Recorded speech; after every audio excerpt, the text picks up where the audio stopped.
She found plenty of success on the court, making the All-SEC freshman team. So while it seemed from the outside like Sydney was thriving at Florida, she knew it wasn't the right fit. She decided to transfer and then surprised everyone by choosing to come here to Division III Thomas More College back home in Northern Kentucky. The Bengals finished their regular season 12-4, their best record under Marvin Lewis. But all year we've known that this team would be defined by what they do in the playoffs. Well, clearly it starts with Sydney Moss. She will go down as one of the greatest Division III women's basketball players of all time. But to me, the thing that really made them unbeatable is the fact that her supporting cast is not just a supporting cast. They are skilled and smart basketball players who are well coached. So that just means that Thomas More is able to beat you in a lot of different ways besides just through Sydney.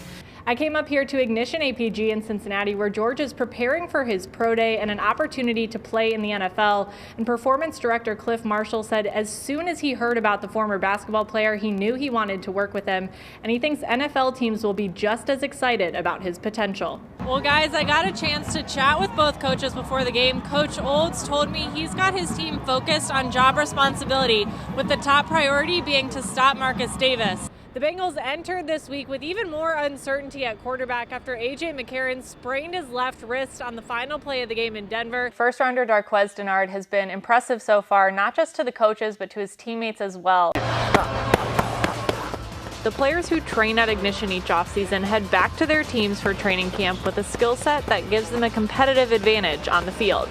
On the eve of the Kentucky Derby, athletes and celebrities filled the purple carpet at the Derby Grand Gala. Now this is your friend Kelly, and this is the third straight year you've brought him. Can you just tell me a little bit about your relationship with him?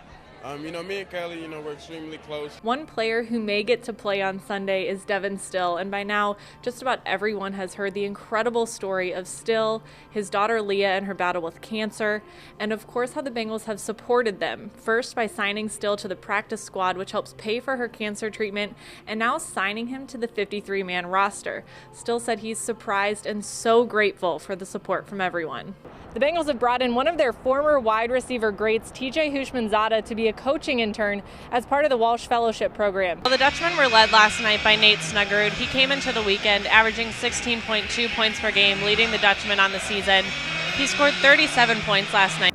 As the Bengals head into their final game of the regular season and then the playoffs, an issue they need to sort out offensively is their production in the second half. They've started games fast, but only scored 3 points in the second half of the past 2 games.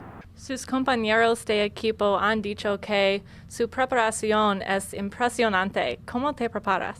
Bueno, yo me preparo muy bien.